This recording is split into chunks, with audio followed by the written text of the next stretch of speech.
Damos muchas gracias a nuestro buen Dios que nos concede podernos reunir un domingo más para poder meditar en su palabra, y le pido al Señor un milagro como todos los domingos, y es que su palabra no regrese vacía, que caiga en corazones receptivos y no en corazones que tengan, sea entre espinos, en piedras, o que los pájaros se roben la semilla. Así que le pido al Señor que pueda hacer ese milagro, que hayan corazones que estén atentos, corazones que estén pendientes de su palabra.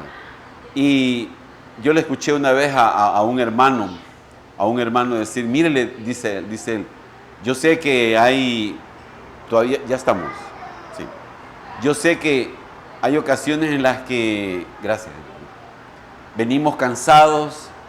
Bueno, venimos del día sábado, no sé cuántos trabajan día sábado todo el día, pero a veces nos desvelamos y sin sentido. Pero cuando a veces está ese cansancio, el hermano decía, póngase de pie, párese, vaya, camine ahí atrás y quédese ahí atento si tiene ese cansancio. ¿Para qué? Para poder estar atento a lo que Dios me quiera hablar. Bueno, quiero invitarle por favor a que abra su Biblia en la primera epístola del apóstol Juan. Primera de Juan, capítulo 3, versículos 8 y 9. Vamos a estar meditando en esta oportunidad en un tema que considero que es el diario vivir de cada uno de nosotros. El tema que le hemos puesto a este mensaje es el andar de un cristiano, el andar normal de un cristiano. Y creo que esto a todos nos afecta por el hecho de que es el diario vivir de alguien que profesa conocer a Dios. Así es que en esta oportunidad vamos a meditar lo que es normal para el creyente, para el pastor, para los músicos, para los maestros de escuela dominical, para todo el mundo. No, para todo el mundo no, para toda la iglesia. Primera de Juan, capítulo 3, versículos 8 y 9. Dice así: el que practica el pecado es del diablo, porque el diablo peca desde el principio. Para esto apareció el Hijo de Dios, para deshacer las obras del diablo. Todo aquel que es nacido de Dios no practica el pecado, porque la simiente de Dios permanece en él, y no puede pecar porque es nacido de Dios. Ahora bien, tengo una pregunta. Ya se me había olvidado.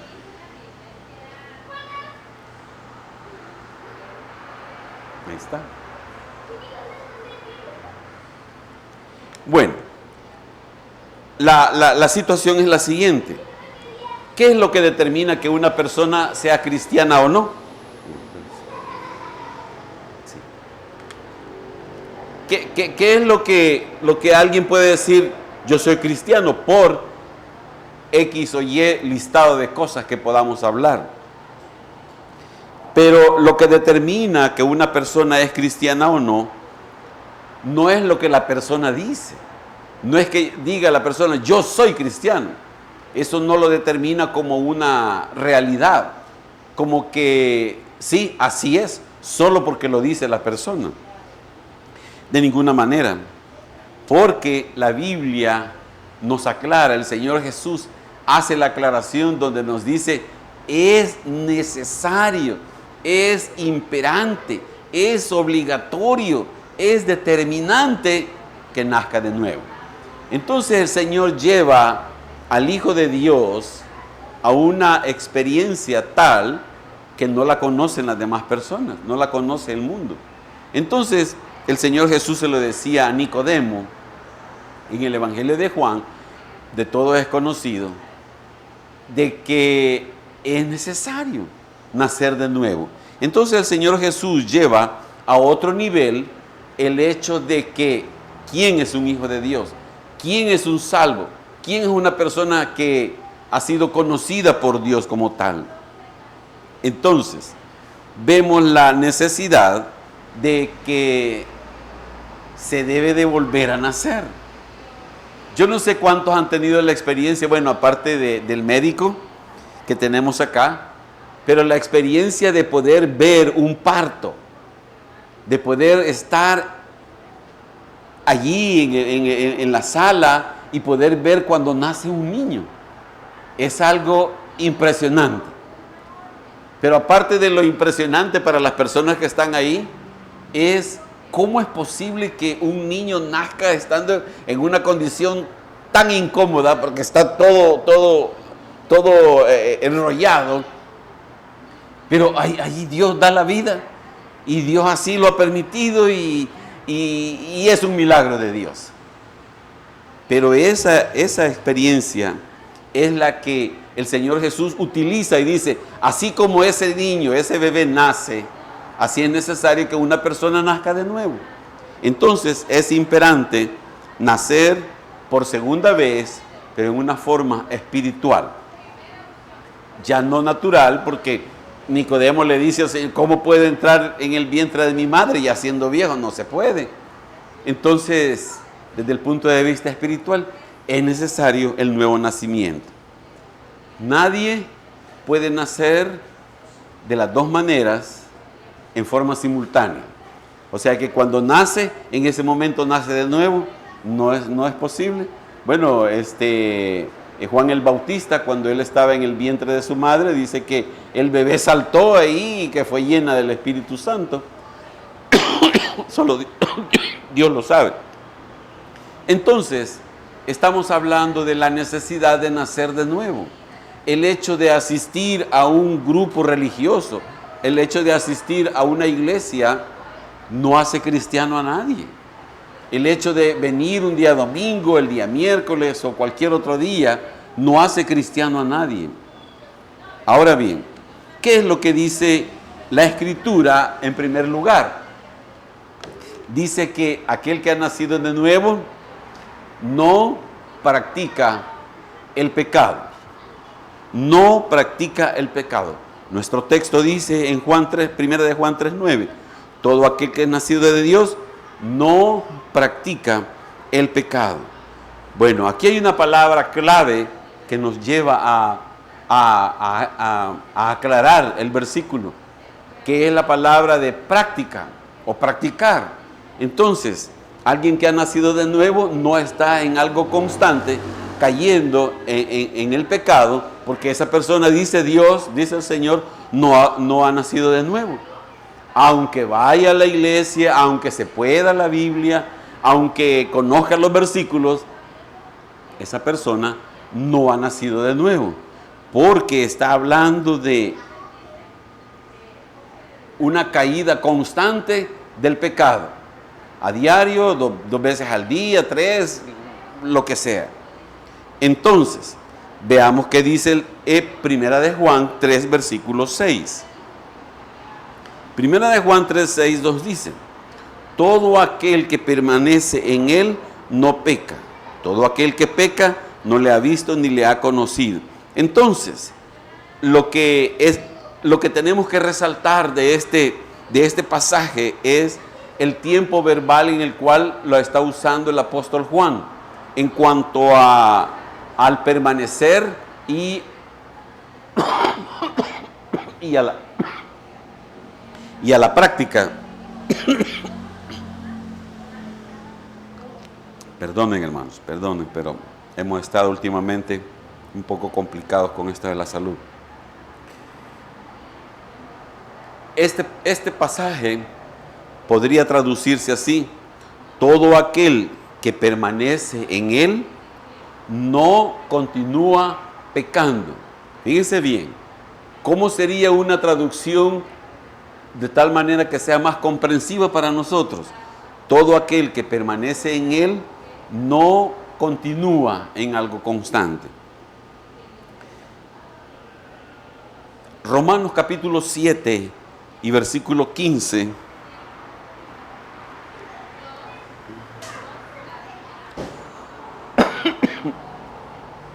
Romanos 7:15 nos dice, porque lo que hago no lo entiendo.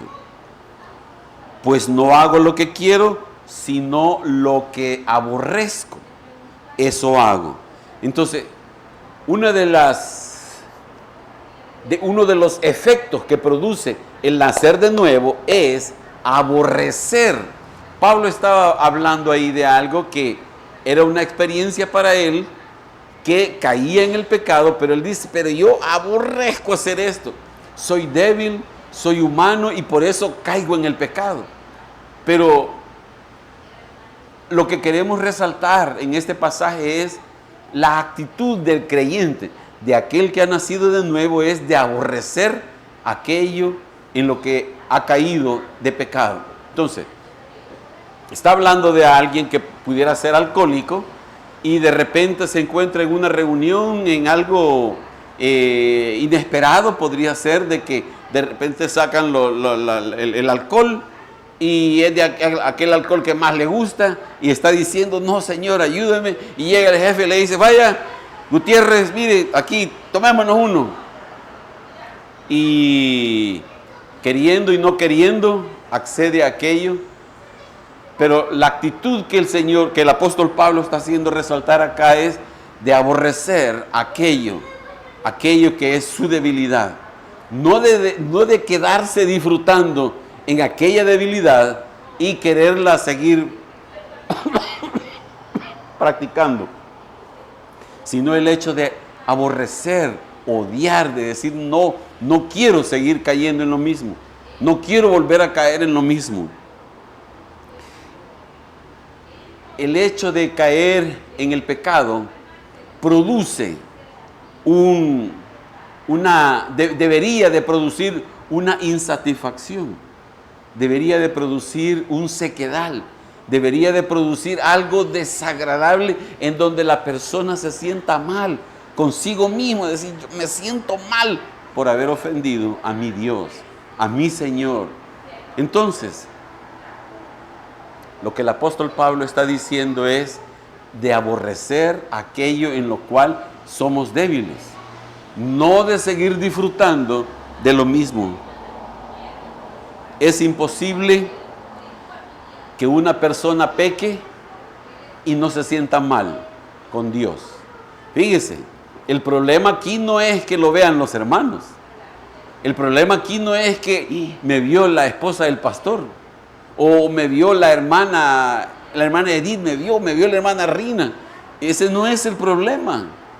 El problema es que lo podemos ver cualquiera de nosotros y eso no le va a ocasionar nada. El problema es que Dios lo sabe todo. El problema es que Dios, su Salvador, quien dio su vida por usted, Él sí lo conoce todo. Y por esa razón es que nosotros debemos llegar al punto de sentirse mal con Dios, porque es Dios quien conoce lo que haya pasado, lo que haya sucedido. Mire, hermano, esto no consiste en que yo diga, me voy a sentir mal con Dios. Esto no es así. Es algo que brota del interior, la incomodidad, la insatisfacción, brota de lo interior de sentirse mal con Dios, al grado que no queremos ni orar, al grado que no queremos ni siquiera venir a pedirle perdón, porque es de decirle, Señor, perdóname, así como la semana pasada. Sí, dígaselo. Pero esa sensación que brota desde adentro es necesario que se dé para alguien que ha nacido de nuevo realmente. Gálatas capítulo 5, por favor. Esto es el deber ser de toda persona que se identifica como cristiano.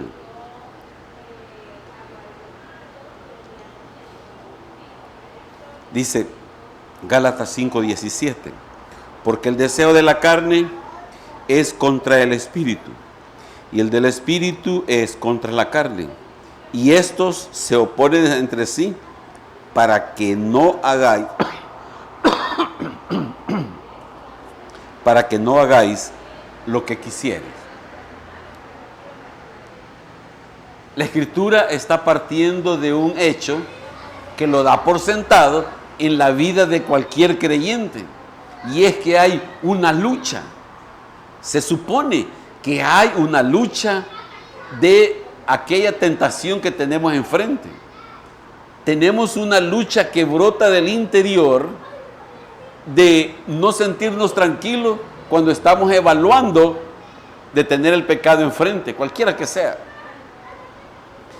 Y Pablo a los Gálatas les dice, debe de haber, es normal, tiene que darse esto, de que haya una lucha interna en el interior. Esto brota en la vida del creyente. Esto nace en la vida del creyente para no caer en el pecado así con los brazos abiertos, sino que haya una lucha interna. Eso es normal en la vida de todo creyente. En cuanto a su relación con Dios y con el pecado. Entonces, Pablo está diciendo, es necesario que brote. No es algo mental, es algo que viene del corazón. Una lucha para no caer en el pecado. Ahora bien, aquí se nos complica, porque mire, Primera de Juan capítulo 3, versículo 8.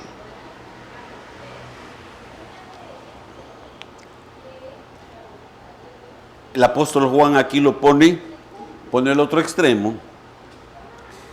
Estamos hablando de el creyente como tal, no practica el pecado. Pero mire lo que dice aquí Juan 3:8.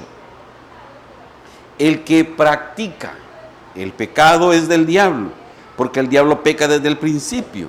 Para esto apareció el Hijo de Dios, para deshacer las obras del diablo. Entonces, quiere decir que si yo continúo con mi vida normal normal desde antes, o incluso a veces hasta llegan nuevos pecados en la medida que uno va avanzando con el tiempo, aparecen nuevos pecados y uno sigue con la misma práctica anterior. Entonces Juan lo que está diciendo, esa persona, fíjese, mire, la persona no dice yo soy del diablo, no, nadie quiere tener una relación con el diablo, pero el apóstol Juan está diciendo, esa persona que vive en esa práctica del pecado es del diablo, dice. La persona no sabe, la persona no está consciente. Cualquiera de nosotros que le mencionan el diablo que se va a aparecer, le da de que no, pues se siente mal uno solo con la idea. Pero Juan está diciendo que aquella persona que vive practicando el pecado es del diablo. No porque la persona lo haya escogido como tal, sino por el hecho de estar cayendo constantemente en el pecado, eso lo convierte en propiedad del diablo. Aquí mismo en Primera de Juan, capítulo 2, versículo 1 y 2, fíjese, esta es la diferencia de la práctica al pecado ocasional. Primera de Juan 2, versículo 1. Hijitos míos, estas cosas os escribo para que no pequéis. Y si alguno hubiere pecado, abogado tenemos para con el Padre, a Jesucristo el justo. Y Él es la propiciación por nuestros pecados, y no solamente por los nuestros, sino también por los de todo el mundo. Entonces el apóstol Juan aquí está dando por sentado que hay ocasiones en las cuales sí hay un desliz, hay un pecado ocasional, pero él lo que está diciendo es, para que no se sienta mal la persona, le dice, ponte a cuentas con Dios. Hay un abogado que está intercediendo por ti. Hay un abogado que es tu abogado, el Hijo de Dios, que Él vino para deshacer las obras del maligno, y Él es el que está intercediendo ante el Padre por tu vida, por tu persona, y por ese pecado que acabas de cometer, también el Señor lo puede perdonar, para que nosotros busquemos a nuestro intercesor, al Señor Jesús. Bueno, segundo punto de lo que es normal en la vida de un cristiano. Mire lo otro que menciona la Escritura. Dice que quien ha nacido de nuevo, dice que también ama. Veamos los detalles de lo que es el amar. Primera de Juan 4:7.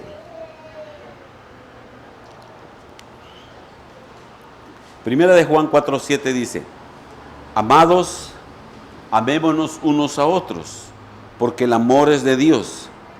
Todo aquel que ama es nacido de Dios y conoce a Dios. Vaya. Todo aquel que ama es nacido de Dios y conoce a Dios, porque ha recibido un amor que no es propio, sino que Dios lo ha amado, y ese amor que ha recibido también dice que lo da a sus similares, así en forma horizontal. Entonces lo que está diciendo Juan es, aquel que ama a otra persona, dice que esa persona ha nacido de nuevo, porque ama. Bueno, veamos por favor, aquí mismo en 1 de Juan, capítulo 3, versículo 10. Estamos hablando de que la persona que ha nacido de nuevo es que experimenta el amar.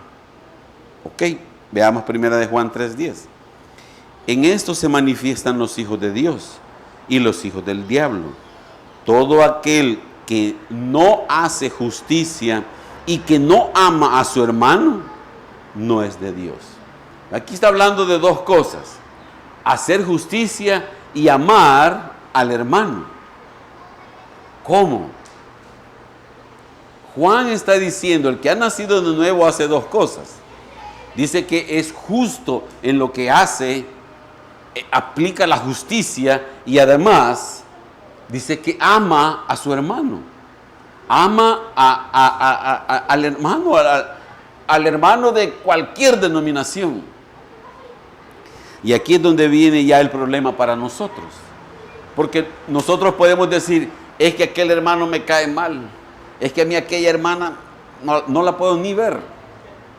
Es más, cuando la oigo hablar, solo oír la voz me choca, me molesta.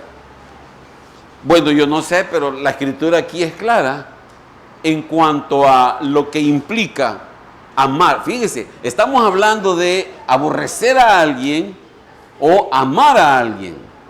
Entonces, el problema se da por el hecho de que yo no puedo amar a esa otra persona.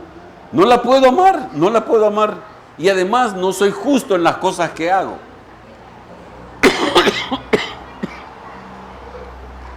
No soy justo en las cosas que hago. Y esto de la justicia se lo dejamos entre Dios y la persona, porque ese es un tema bien extenso que tendríamos que profundizar en otra oportunidad. Pero hablando del aspecto relacional entre nosotros mismos y entre los de su casa, quien no ama, dice, no es de Dios. Imagínense si nosotros nos pusiéramos en esta oportunidad a hablar de cosas que suceden en las casas y habláramos de los hermanos. Y yo le digo a Daniel, a Ronald y a Katy, pónganse de pie y digan, no, solo estoy poniendo el ejemplo, no más. ¿Cuándo fue la última vez que pelearon, que discutieron por cualquier cosa? ¿Quiere el día o quiere la hora? Me van a decir, porque el más reciente es de hoy en la mañana, cuando nos levantamos. O lo mismo podríamos hacer con Obi y con Paola. En el hecho de ver si hay un amor entre hermanos. Mire, yo no sé, yo solo estoy leyendo lo que dice la Biblia. Pero dice, el que no ama a su hermano, no es de Dios. Primera de Juan 4:21. Primera de Juan 4:21 dice, y nosotros tenemos este mandamiento de Él. El que ama a Dios, aborrezca a su hermano.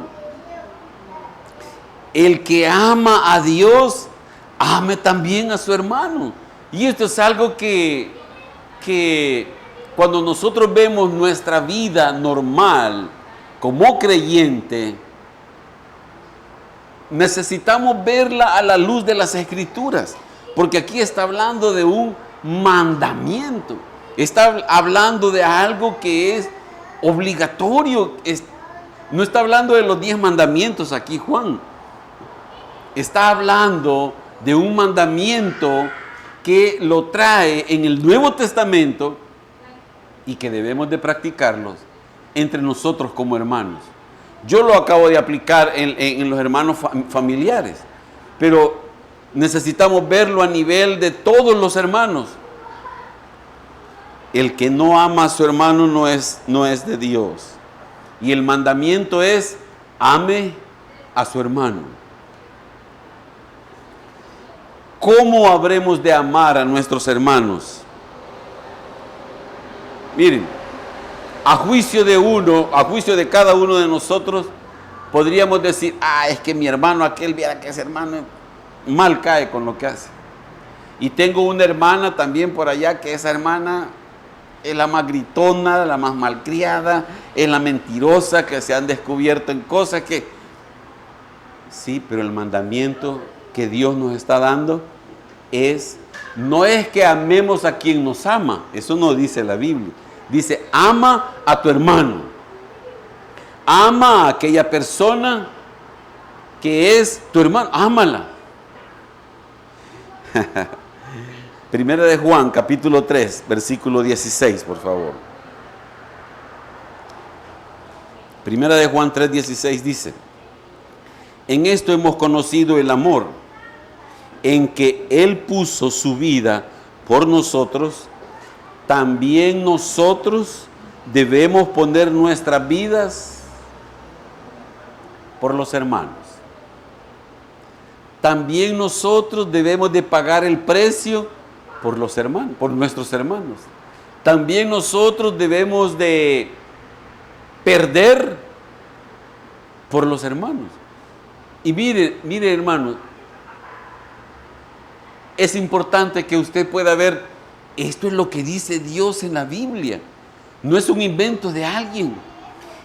Aquí el apóstol Juan está diciendo: así como el Señor Jesús, nuestro hermano mayor, puso su vida por nosotros, esa es la semejanza que está diciendo. Tú pon tu vida por tus hermanos. Sí, si te están pidiendo que vayas a hacer esto, ve a hacerlo. Si ya son las 10 de la noche y te dice esa persona: mira, regálame agua, tener que levantarse y tener que ir, paga el precio. Lo que está diciendo el apóstol Juan es: pon tu vida en sacrificio por esa persona, porque es un mandamiento de Dios, de amar con el mismo amor con que Él nos amó a nosotros. Deuteronomio capítulo 11, por favor. Deuteronomio 11, versículo 1. Quisiéramos decirle a Dios: Dios, quita esos versículos de ahí, por favor. Me cuestan. Dice Deuteronomio 11:1: amarás pues a Jehová tu Dios. Fíjese, mire cómo nos lo pone el escritor Moisés. Dice: amarás a Dios primero, y guardarás sus ordenanzas y sus estatutos, sus decretos y sus mandamientos todos los días. Está hablando de que yo debo de amar,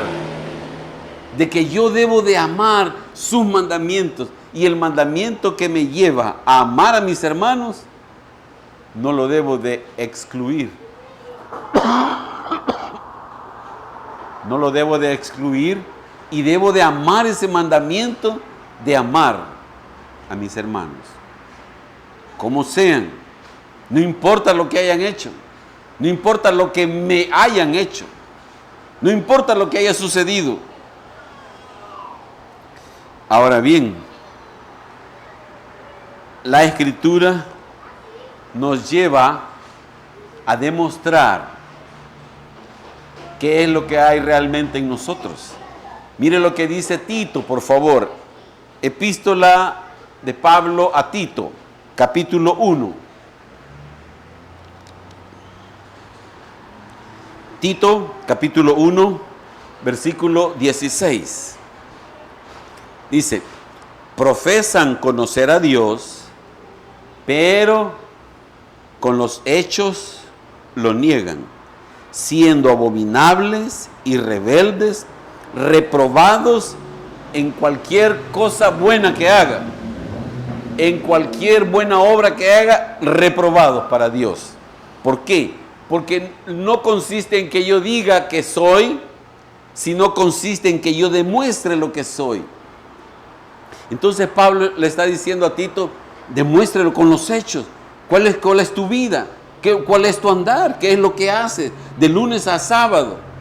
¿Qué es lo que haces el domingo desde que sales del culto del mediodía y regresas el siguiente domingo? ¿Qué haces? ¿Qué vives? ¿Qué ves en la televisión? ¿Qué ves en el teléfono, la pornografía? ¿Qué es lo que estás viendo? ¿Qué es lo que estás oyendo? ¿Qué es lo que estás practicando? Donde tu esposa no se da cuenta, donde el esposo no se da cuenta. ¿Qué es lo que estás haciendo? Dice que con sus hechos lo niegan. Nadie se da cuenta. No hay una convicción clara y plena de que estamos delante de Dios. Y Dios está viendo todo lo que vivimos. Pablo nos está llevando al punto de decir, los hechos hablan más que lo que tú digas, que tus palabras, que eres cristiano. Son tus hechos los que Dios los mira en tu vida. Con sus hechos lo niegan. A nuestro Señor Jesucristo le presentaron, o me habían dicho, Él estuvo inmerso en situaciones en donde Él pudo haber aplicado una justicia. Por ejemplo, se le acercaron con la mujer adúltera y era una mujer sorprendida en adulterio. Era fácil, cualquiera de nosotros hubiera dicho, ¿qué dice la ley? Hay que hacer lo que dice la ley. Y el Señor, a sabiendas de lo que ella había estado haciendo, le dijo, ni yo te acuso. Nadie se atrevió a tirar las piedras, ni yo te acuso. Ahora bien, vemos a sus acusadores, a los acusadores del Señor, a sus condenadores.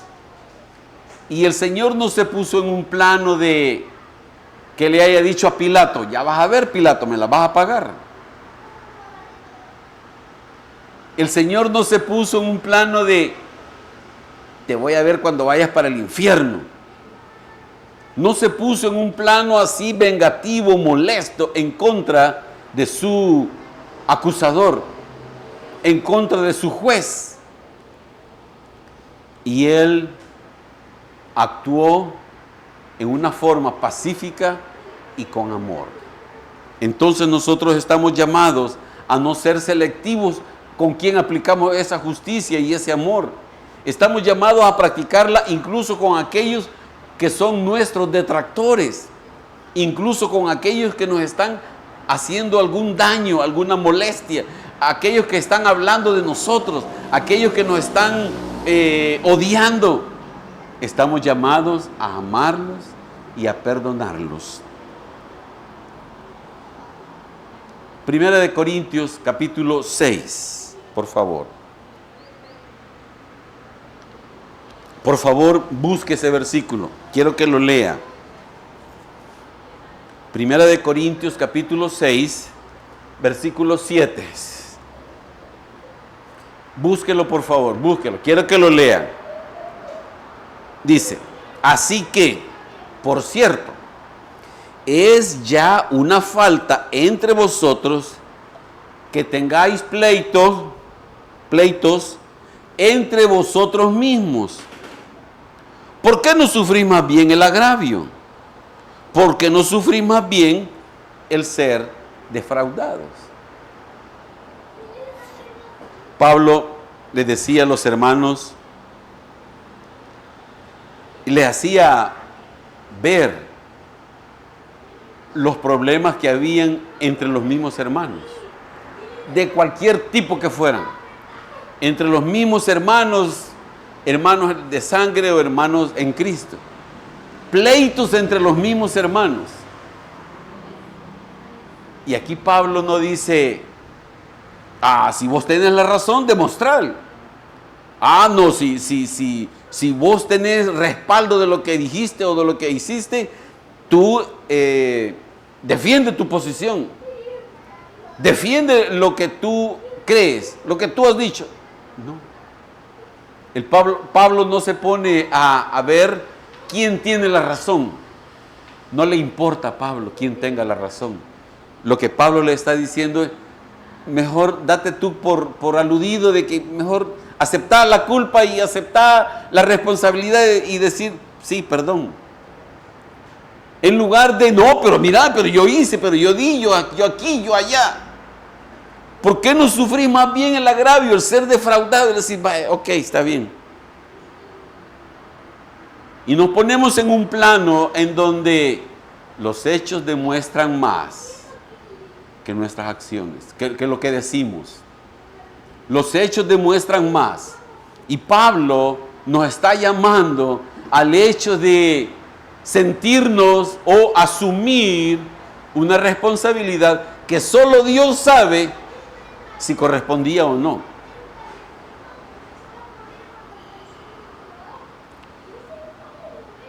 La relación de aquellos que decimos conocer a Dios, de aquellos que nos llamamos hijos de Dios, que hemos nacido de nuevo, no se trata de demostrar que somos mejores que otros, o más inteligentes, o más importantes, o más, sino el hecho de una actitud humilde. No se trata de decir, en la ocasión anterior yo asumí la responsabilidad, ahora te toca a ti, ahora le toca a usted. Es una vida normal lo que Pablo nos está planteando acá. ¿Por qué no sufrimos más bien el ser defraudado? ¿Por qué no? Sufrir el agravio ante las demás personas es perder un conflicto, perder una discusión, es ceder, es humillarse, es llevar la carga una milla más.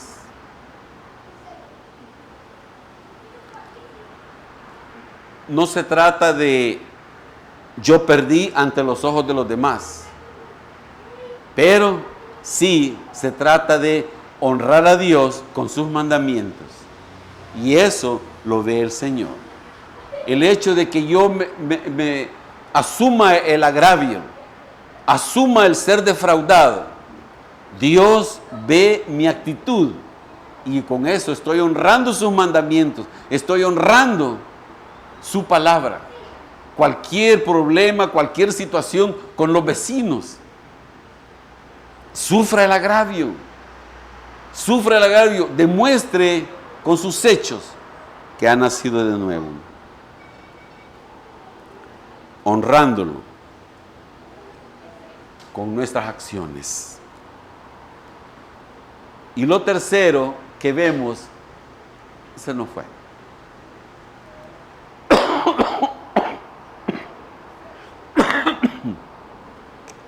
Lo tercero que vemos de quien ha nacido de nuevo es que vence al mundo, según como lo dice Juan, primera de Juan 5:4. Todo lo que es nacido de Dios vence al mundo. no cede ante la presión del mundo. Es una lucha para no caer en la tendencia del mundo. Y en esto creo yo que los jóvenes son los más vulnerables al ataque del mundo. ¿Por qué? Porque al mundo no le interesa los que llevamos de salida. No le interesa eso al mundo. Le interesan los jóvenes, porque son el futuro del mundo, en donde van a procrear hijos y qué tipo de hijos van a traer. Entonces, viene el mundo y suelta. Fíjese, yo hace poco me di cuenta, lo experimenté, no me había percatado de eso. Y en el Facebook pedí una información de algo que estaban... no la pedí, sino que yo me detuve y abrí el mensaje. Al rato empecé a ver mensajes de cosas similares. Eran de unas cámaras de vigilancia. Y me empezaron a caer, a ver allí en el teléfono publicidad de cámaras y cámaras y cámaras, de diferentes precios, diferentes modalidades. Y entonces yo pensando, ¿qué pasa si yo diera de abrir una imagen de una foto de una mujer semidesnuda? Eso me va a empezar a caer un montón de cosas. Y dije, Señor, qué tremendo. Qué tremendo es esto, en donde muchas personas, cuando tenemos nuestro teléfono, mire, es bien fácil ver cuando alguien está haciendo algo indebido, que cuando va pasando el adulto, la mamá, el abuelo, algún hermano, cierra la aplicación o no quiere que lo vean. Y el mundo, eso es lo que está haciendo ahora, con los jóvenes principalmente. Está bombardeando.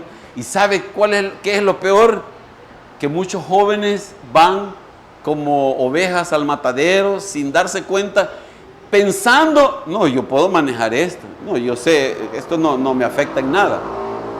Pensando que son los Superman o los Batman, que no son vulnerables a esas cosas. Y que Dios les guarde, que Dios nos guarde. ¿Sabe una cosa que haga? Le voy a hacer un reto, haciendo un paréntesis, una publicidad. Haga una cosa, que la clave de su teléfono la tengan su mamá o sus hermanos. ¿Qué pasaría? La cambia rápido, la va a querer cambiar para que no vean en qué se está metiendo. Con mi esposa tenemos las mismas claves y sabemos que vemos, que no me preocupa que ella vea lo mío, ni yo le ando viendo sus cosas, pero yo puedo accesar. No tenemos ningún inconveniente en eso. Pero ¿qué pasa si lo hacemos así? Que las demás personas sepan en lo que usted anda. Porque el mundo nos está atacando. Y una forma de poder protegernos es que los demás vean. Y estar dispuestos a aceptar el consejo de quienes vean lo que está pasando con nuestras vidas.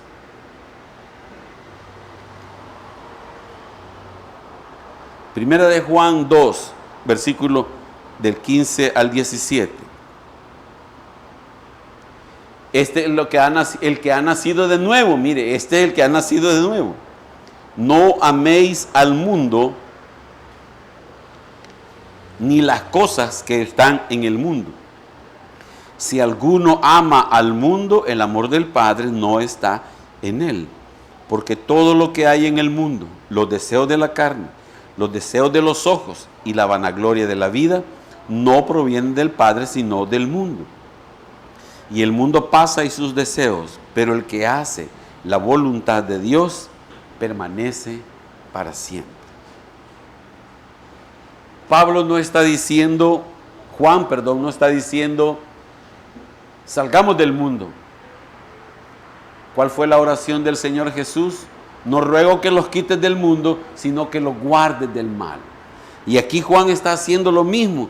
Está diciendo que no amemos al mundo, ni los deseos del mundo, ni lo que vemos en el mundo, pero estamos en el mundo y usamos las cosas del mundo, pero que no lo amemos. Y que no cedamos ante la presión del mundo. Juan 16:33 nos dice: estas cosas os he hablado para que en mí tengáis paz. En el mundo tendréis aflicción, pero confiad. Confiemos, hermanos, confiemos. Yo he vencido al mundo, dice el Señor. Confiemos, hermanos. Si usted no quiere ceder ante la tentación del mundo, ante los deseos del mundo, como hijo de Dios, como alguien que ha nacido de nuevo, confiemos que nuestro Dios ya venció al mundo. Y ese mismo vencedor está en nuestros corazones, está en su corazón y le puede dar la victoria. Y está dispuesto a darle la victoria de no ceder, de no amar al mundo, de no caer en los deseos de los ojos y en la vanagloria de la vida. Nuestro Señor es el vencedor. Primera de Juan 5:4 nos dice: porque todo aquel que es nacido de Dios vence al mundo. Y esta es la victoria que ha vencido al mundo: nuestra fe.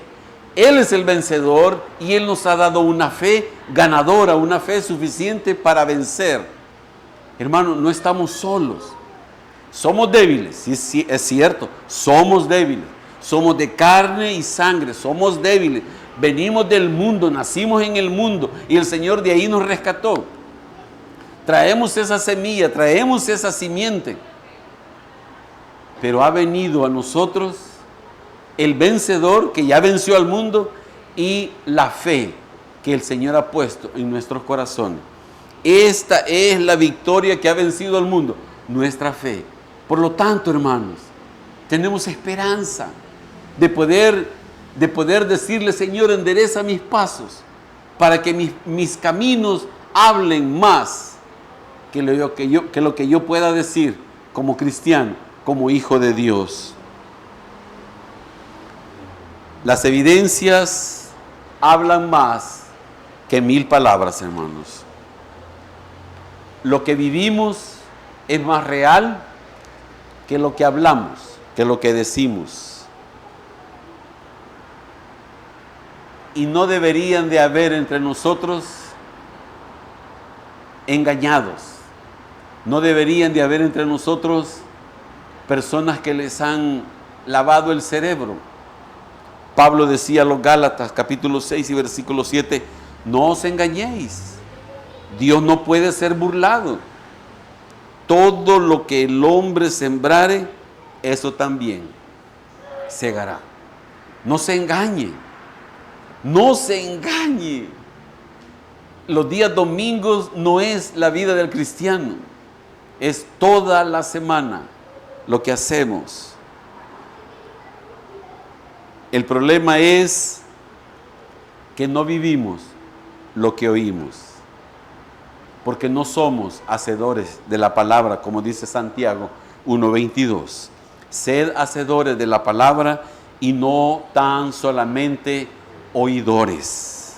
Y mire, autoengañándonos, engañándoos a vosotros mismos. ¿Qué podemos decir? Sino que hay una realidad que no podemos evitar. Hay una realidad que no podemos cambiar con lo que nosotros digamos. Y le decimos a alguien: sí, yo soy cristiano. Porque la realidad es lo que vivimos. Pongámonos de pie, por favor, hermanos.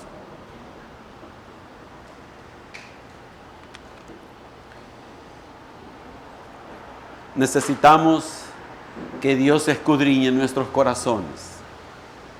Necesitamos que el Señor haga en nosotros una revisión, un examen.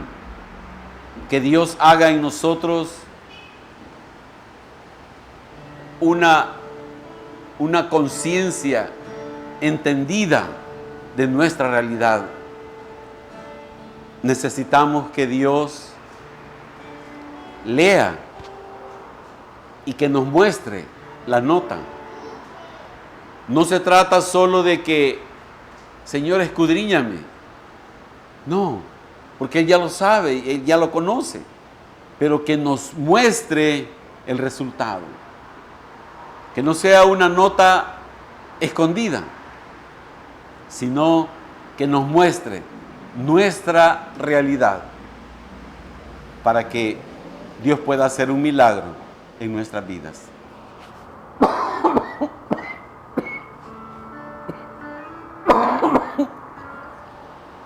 Padre, en el nombre de Jesús, te damos las gracias.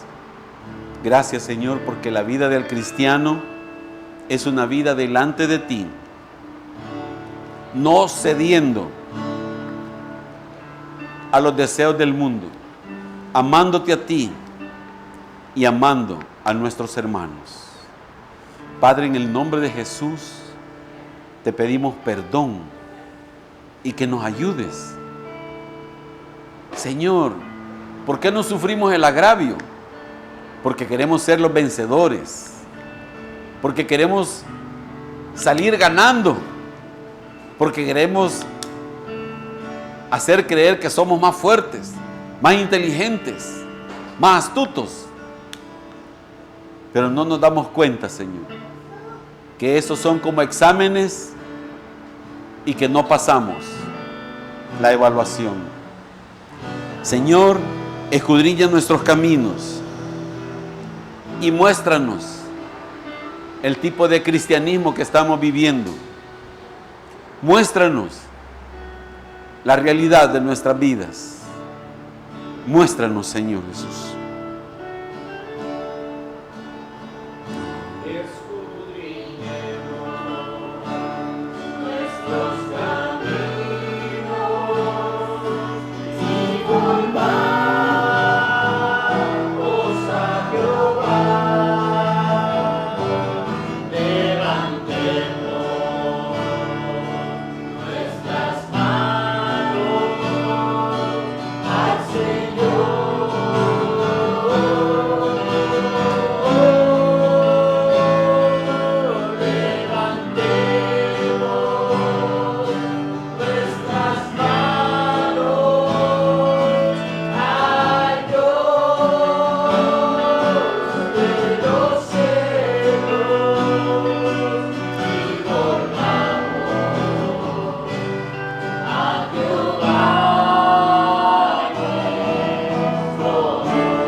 Señor, ayúdanos.